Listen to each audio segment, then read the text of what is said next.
जय कृष्ण। राधे राधे। देश में, राजा समाज में, गुरु परिवार में, पिता और घर में स्त्री, यह कभी साधारण नहीं होते, क्योंकि निर्माण और प्रलय इन्हीं के हाथ में होता है। हरे कृष्णा। आप सभी का दिन शुभ और मंगलमय हो। आज सुनिए आषाढ़ मास महात्म्य में आगे की कथा, और इससे पहले का अध्याय सुनने के लिए आप सबका बहुत बहुत धन्यवाद। श्री ब्रह्मा जी कहते हैं, हे महामते, भगवान शंकर की जटा में जो दिव्य जल आकर स्थित हुआ, उसके दो भेद हुए, क्योंकि उसे पृथ्वी पर उतारने वाले दो व्यक्ति थे। उस जल के एक भाग को व्रत, दान और समाधि में तत्पर रहने वाले गौतम नामक ब्राह्मण ने भगवान शिव की आराधना करके भूतल तक पहुंचाया, जो संपूर्ण लोकों में विख्यात हुआ, तथा दूसरा भाग बलवान क्षत्रिय राजा भगीरथ ने इस पृथ्वी पर उतारा। इसके लिए उन्हें नियमों का पालन करते हुए तपस्या द्वारा भगवान शंकर की आराधना करनी पड़ी थी। इस प्रकार एक ही गंगा के दो स्वरूप हो गए। एक समय की बात है, महर्षि गौतम कैलाश पर्वत पर गए और मौन भाव से कुशा बिछाकर उस पर बैठे, फिर पवित्र होकर इस स्तोत्र का गान करने लगे। गौतम कहने लगे, भोग की अभिलाषा रखने वाले जीवों को मनवांछित भोग प्रदान करने के लिए पार्वती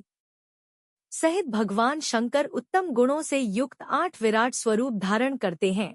इस प्रकार विद्वान पुरुष प्रतिदिन भगवान महादेव जी की स्तुति किया करते हैं। महेश्वर का जो पृथ्वी में शरीर है, वह अपने विषयों द्वारा सुख पहुँचाने, समस्त चराचर जगत का भरण पोषण करने, उसकी संपत्ति बढ़ाने और सभी का अभ्युदय करने के लिए है। शांति में शरीर वाले भगवान शिव ने जगत की सृष्टि, पालन और संहार करने के लिए पृथ्वी के आधारभूत जल का स्वरूप धार किया है। उनका वह लोक प्रतिष्ठित रूप सभी लोगों को सुख पहुंचाने तथा धर्म की सिद्धि करने का भी हेतु है। महेश्वर आपने समय की व्यवस्था करने, अमृत का स्तोत्र बहाने जीवों की सृष्टि, पालन और संहार करने तथा प्रजा को मोह, सुख और उन्नति का अवसर देने के लिए सूर्य, चंद्रमा तथा अग्नि का शरीर धारण किया है। हे ईश, आपने जो वायु का रूप किया है, उसमें भी एक रहस्य है। सभी लोग प्रतिदिन बने चले फिरे, शक्ति का उपार्जन करें, अक्षरों का उच्चारण कर सके, जीवन कायम रहे और अनेक प्रकार के आमोद प्रमोद की सृष्टि हो, इसीलिए आपका वह रूप है। हे भगवान, इसमें तनिक भी संदेह नहीं कि अपने आप को आप ही ठीक ठीक जानते हैं।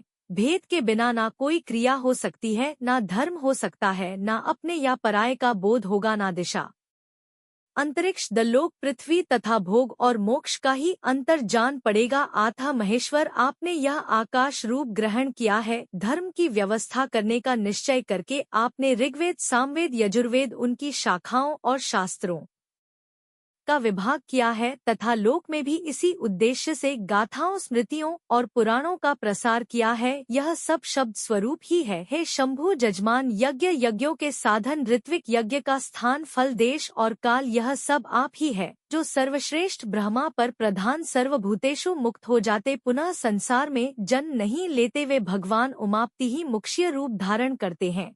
वैसे तुम भी उनके योग्य रूप धारण करती हो। इस प्रकार तुम में पातिव्रत्य जागृत रहता है।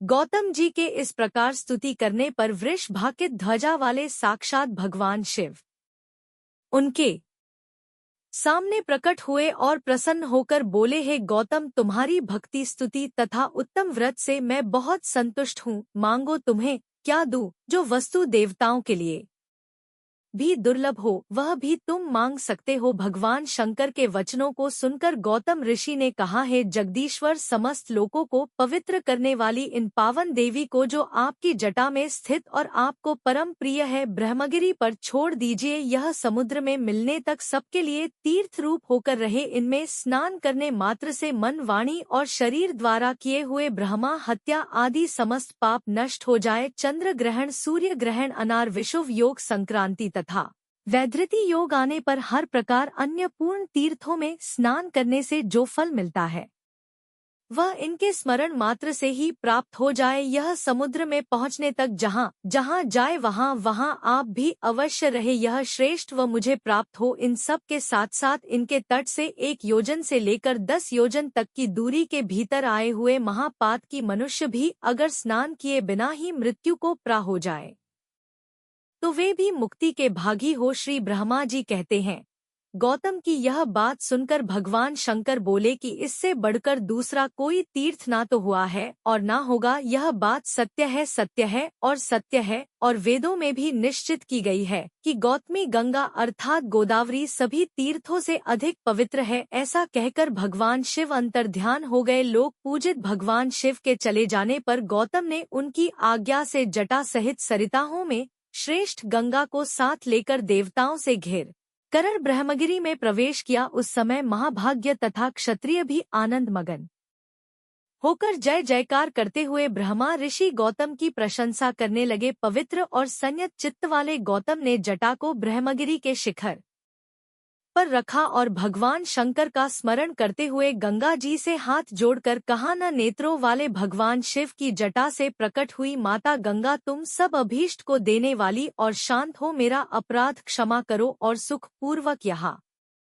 से प्रवाहित होकर इस समस्त जगत का कल्याण करो। हे देवी, मैंने तीनों लोकों का उपकार करने के लिए तुम्हारी याचना की है और भगवान शंकर ने भी इसी उद्देश्य की सिद्धि के लिए तुम्हें दिया है, अतः हमारा यह मनोरथ असफल नहीं होना चाहिए। गौतम का यह वचन सुनकर भती गंगा ने उसे सहर्ष स्वीकार कर लिया और अपने आप को 3 स्वरूपों में विभक्त कर स्वर्ग लोक, मृत लोक और रसातल में फैल गई। स्वर्ग लोक में उनके 4 रूप हुए, मृत लोक में वे 7 धाराओं में बहने लगी और रसातल में भी उनकी 4 धाराएं हुई। इस प्रकार एक ही गंगा के 15 आकार हो गए। गंगा देवी सर्वत्र है, सर्वभूत स्वरूपा है, सभी पापों का नाश करने वाली तथा संपूर्ण अभीष्ट वस्तु को देने वाली है। वेद में सदा उन्हीं के यश का गान किया जाता है। जिनकी बुद्धि अज्ञान से मोहित है, वे मृत लोक के निवासी समझते हैं कि गंगा केवल मृत लोक में ही है, पाताल अथवा स्वर्ग में नहीं है। भगवती गंगा तो जहाँ तक पहुंचकर सागर में मिली है, वहाँ तक वे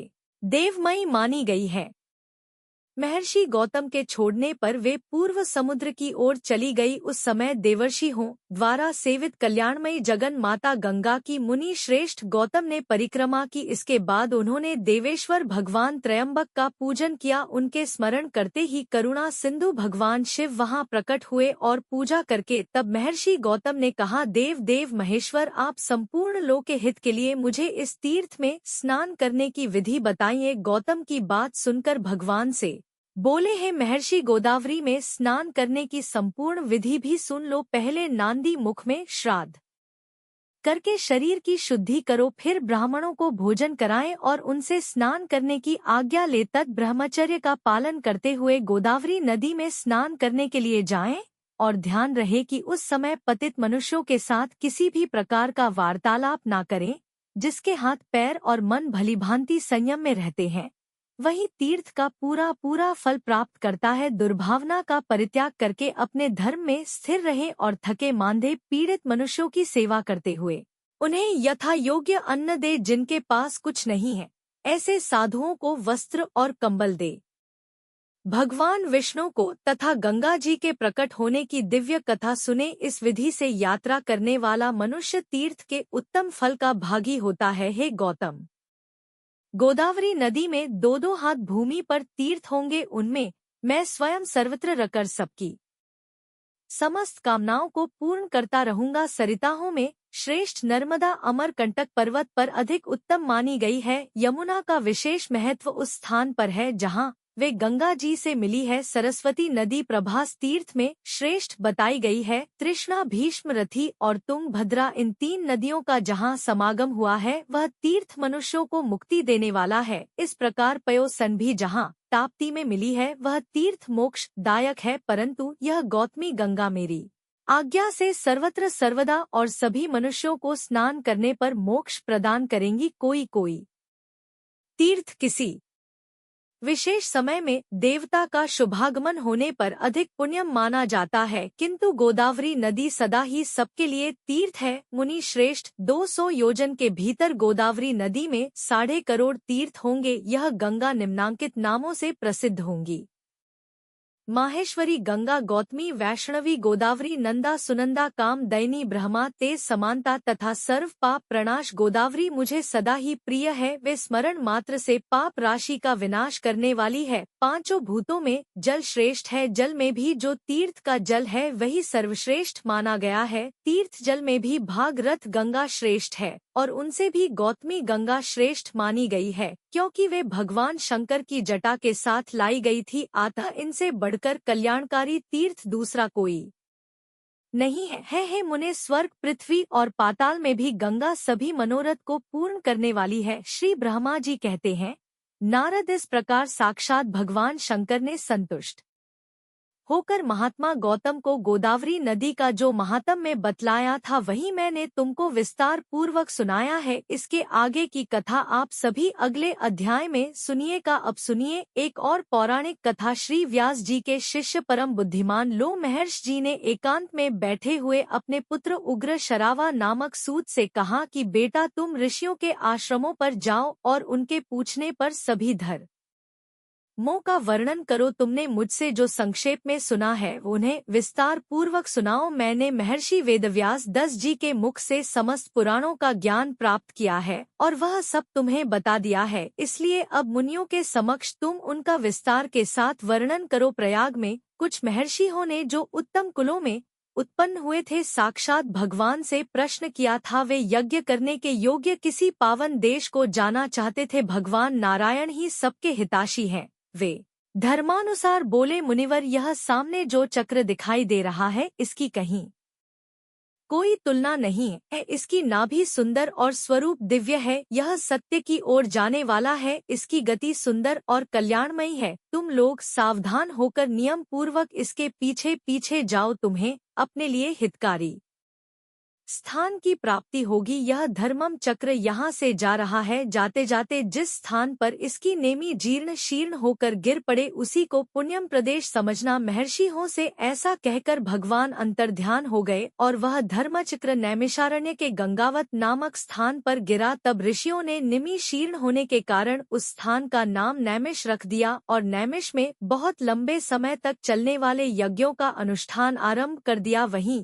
तुम भी जाओ और ऋषियों के पूछने पर उनके धर्म विषयक संशय को दूर करो। इसके बाद ज्ञानी उग्र श्रमा पिता की आज्ञा मानकर उन मुनीश्वर के पास गए और उनके चरण पकड़कर हाथ जोड़कर उन्हें प्रणाम किया। सूत जी बड़े बुद्धिमान थे। उन्होंने अपनी नम्रता और प्रणाम आदि के द्वारा उन महर्षि को संतुष्ट किया। वे यज्ञ में भाग लेने वाले महर्षि भी सदस्यों सहित बहुत प्रसन्न हुए और सबने मिलकर सूत जी का यथा योग्य आदर सत्कार किया। ऋषि बोले, देवताओं के समान तेजस्वी सूत जी, आप कैसे और किस देश से यहाँ आए हैं? अपने आने का कारण बताइए। तब सूत जी कहने लगे, महर्षि हो मेरे बुद्धिमान पिता व्यास शिष्य लो महर्षि जी ने मुझे यह आज्ञा दी है कि तुम मुनियों के पास जाकर उनकी सेवा में रहो और वे जो कुछ पूछे उसे बताओ। आप लोग मेरे पूज्य हैं, बताइए मैं कौन सी कथा कहूँ, पुराण, इतिहास या फिर भिन्न भिन्न प्रकार के धर्म, जो आज्ञा दीजिए वही मैं आपको सुनाऊं। सूत जी का यह मधुर वचन सुनकर वे श्रेष्ठ महर्षि बहुत प्रसन्न हुए। अत्यंत विश्वसनीय विद्वान लो महर्षि पुत्र उग्र शवा को सामने उपस्थित देखकर उनके हृदय में पुराण सुनने की इच्छा जागी। उस यज्ञ में यजमान थे महर्षि सौनक, जो सभी शास्त्रों के विशेषज्ञ, मेधावी और विज्ञान में आरण्य भाग के आचार्य थे। वे सभी महर्षि के साथ श्रद्धा का आश्रय लेकर धर्म सुनने की इच्छा से बोले। शौनक जी ने कहा, महाबुद्धिमान सूत जी, आपने इतिहास और पुराणों का ज्ञान प्राप्त करने के लिए ब्रह्मा ज्ञानियों में श्रेष्ठ भगवान व्यास जी की पली भांति आराधना की है। उनकी पुराण विषय श्रेष्ठ बुद्धि से आपने अच्छी तरह लाभ उठाया है। महामते, यहाँ जो यह श्रेष्ठ ब्राह्मण विराजमान है, इनका मन पुराणों में लग रहा है। यह पुराण सुनना चाहते हैं, अतः आप इन्हें पुराण सुनाने की ही कृपा करें। ये सभी श्रोता जो यहाँ एकत्रित हुए हैं बहुत ही श्रेष्ठ हैं। अलग अलग गोत्रों में इनका जन्म हुआ है। यह वेदवादी ब्राह्मण अपने अपने वंश का पौराणिक वर्णन सुने। लंबे समय तक चलने वाले यज्ञ के पूरा होने तक आप मुनियों को पुराण सुनाइए। महाप्रज्ञ, आप इन सब लोगों से पद्म पुराण की कथा कहिए। पद्म की उत्पत्ति कैसे हुई, उससे ब्रह्मा जी का आविर्भाव किस प्रकार हुआ तथा कमल से प्रकट हुए ब्रह्मा जी ने किस प्रकार जगत के सृष्टि की, ये सब बातें इन्हें बताइए। उनके इस प्रकार पूछने पर लो महर्षि कुमार सूत जी ने बहुत ही सुंदर वाणी में सूक्ष्म अर्थ से भरा हुआ न्याय युक्त वचन कहा। महर्षि हो, आप लोगों ने जो मुझे पुराण सुनाने की आज्ञा दी है, इससे मुझे बहुत प्रसन्नता हुई है। यह मुझ पर आपका महान अनुग्रह है। संपूर्ण धर्मों के पालन में लगे रहने वाले पुराण वेता विद्वानों ने जिनकी भली भांति व्याख्या की है, उन पुराणों में वर्ण विषयों को मैंने जैसा सुना है उसी रूप में वह सब आपको सुनाऊंगा। सत्पुरुषों की दृष्टि में सूत जाति का सनातन धर्म यही है कि वह देवताओं, ऋषियों तथा अमित तेजस्वी राजाओं की वंश परंपरा को धारण करें, उसे याद रखें और इतिहास और पुराणों में जिन ब्रह्मवादिनी उन महाराज की स्तुति ही की थी, उस स्तुति से संतुष्ट होकर महात्मा पृथु ने उन दोनों को वरदान दिया। वरदान में उन्होंने सूत को सूत नामक देश और मागध को मगध का राज्य प्रदान किया। क्षत्रिय के वीर्य और ब्राह्मणी के गर्भ से जिसका जन्म होता है वह सूत कहलाता है। और ब्राह्मणों ने मुझे पुराण सुनाने का अधिकार दिया है। आपने धर्म का विचार करके ही मुझसे पुराण की बातें पूछी हैं, इसलिए इस भूमंडल में जो सबसे उत्तम और ऋषियों द्वारा सम्मानित पद्म पुराण है, उसकी कथा आरंभ करता हूँ। श्री कृष्ण द्वैपायन व्यास जी साक्षात भगवान नारायण के स्वरूप हैं। वे ब्रह्मवादिनी हैं। उन्हीं से प्रकट हुए पुराणों को मैंने अपने पिताजी के पास रहकर अध्ययन किया है। पुराण सब शास्त्रों के पहले से विद्यमान है। ब्रह्मा जी ने कल्प के आदि में सबसे पहले पुराणों का ही स्मरण किया था। पुराण त्रिवर्ण अर्थात धर्म, अर्थ और काम के साधक और परम पवित्र हैं। उनकी रचना 100 करोड़ श्लोकों में हुई है। समय के अनुसार इतने बड़े पुराणों का श्रवण और पठन असंभव देखकर स्वयं भगवान उनका संक्षेप करने के लिए प्रत्येक द्वापर युग में व्यास रूप से अवतार लेते हैं और पुराणों को 18 भागों में बांटकर उन्हें 4 लाख श्लोकों में सीमित कर देते हैं। पुराणों का यह संक्षिप्त संस्करण ही इस भूमंडल में प्रकाशित होता है। देवलोकों में तो आज भी 100 करोड़ श्लोकों का विस्तार पुराण मौजूद है। अब मैं परम पवित्र पद्म पुराण का वर्णन आरंभ करता हूँ। उसमें 5 खंड और 55,000 श्लोक हैं। पद्म पुराण में सबसे पहले सृष्टि खंड है, उसके बाद भूमि खंड आता है, फिर स्वर्ग खंड और उसके बाद पाताल खंड है, उसके बाद परम उत्तम उत्तर खंड का वर्णन आया है। बस इतना ही पद्म पुराण है। भगवान की नाभि से जो महान पद्म अर्थात कमल प्रकट हुआ था, जिससे इस जगत की उत्पत्ति हुई है, उसी के वृतांत का आश्रय लेकर यह पुराण प्रकट हुआ है, इसीलिए इसे पद्म पुराण कहते हैं।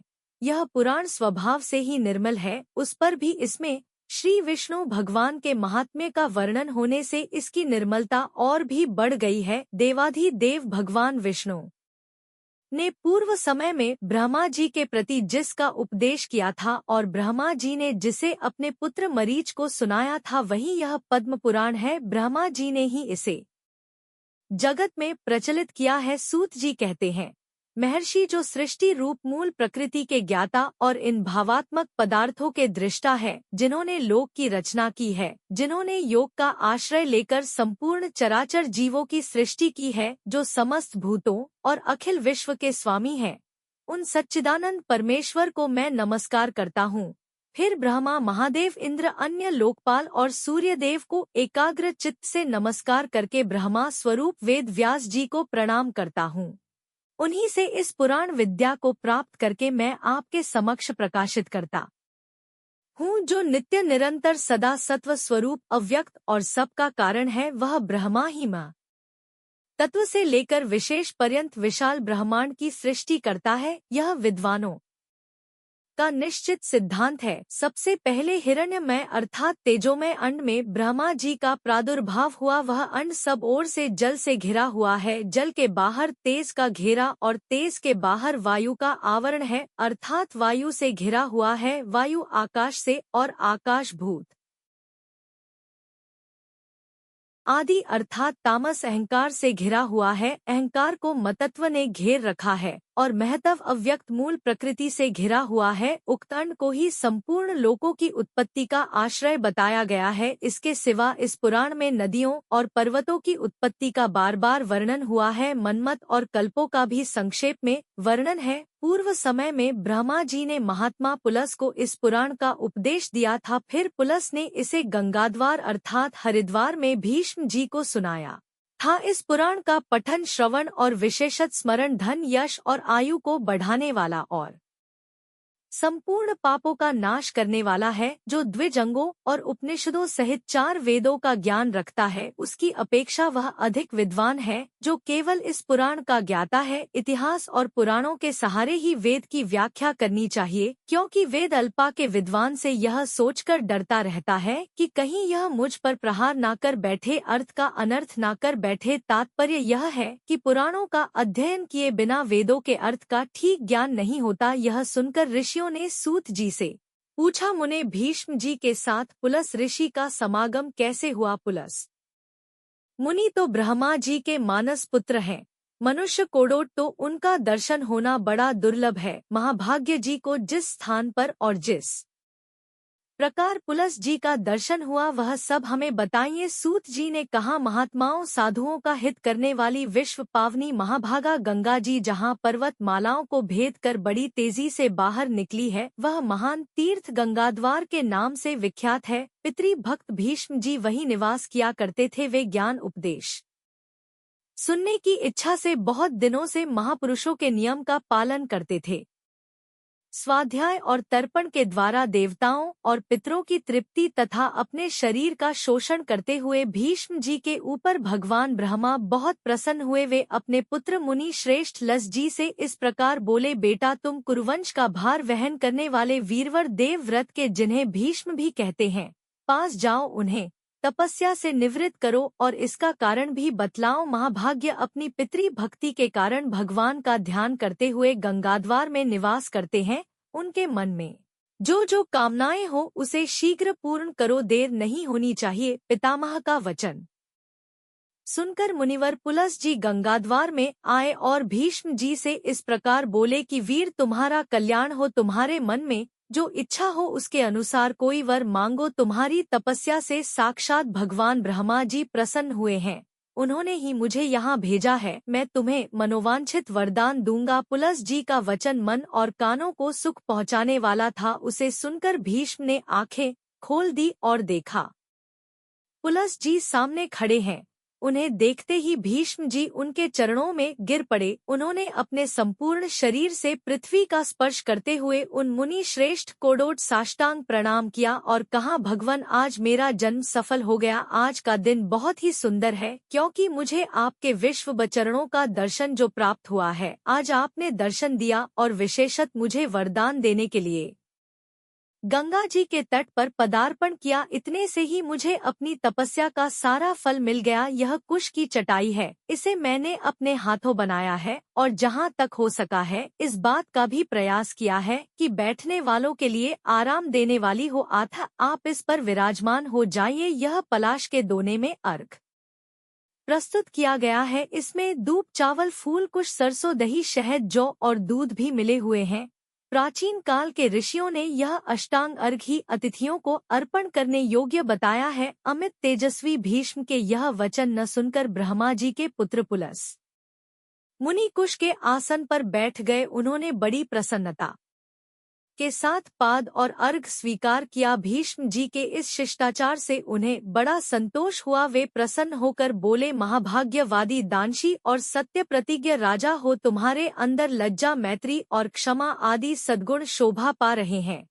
तुम अपने पराक्रम से शत्रुओं का दमन करने में समर्थ हो। साथ ही धर्माज, कृतज्ञ, दयालु, मधुर भाषी, सम्मान के योग्य पुरुषों को सम्मान देने वाले, विद्वान, ब्राह्मण, भक्त और साधुओं पर स्नेह रखने वाले हो। वत्स, तुम प्रणाम पूर्वक मेरी शरण में आए हो। अतः मैं तुम पर बहुत प्रसन्न हूँ। तुम जो चाहे पूछो, मैं हारे प्रत्येक प्रश्न का उत्तर दूंगा। तब भीष्म जी ने कहा, भगवान, पूर्व समय में भगवान ब्रह्मा जी ने किस स्थान पर रहकर देवताओं आदि की सृष्टि की थी, यह मुझे बताइए। उन महात्माओं ने कैसे ऋषियों तथा देवताओं को उत्पन्न किया, कैसे पृथ्वी बनाई, किस प्रकार आकाश की रचना की और किस प्रकार इन समुद्रों को प्रकट किया, भयंकर पर्वत, वन और नगर कैसे बनाए, मुनियों, प्रजातियों, श्रेष्ठ सप्त ऋषियों और भिन्न भिन्न वर्णों को, वायु को, गंधर्व, यक्ष, राक्षसों, तीर्थों, नदियों, सूर्य आदि ग्रहों तथा तारों को भगवान ब्रह्मा ने किस प्रकार उत्पन्न किया,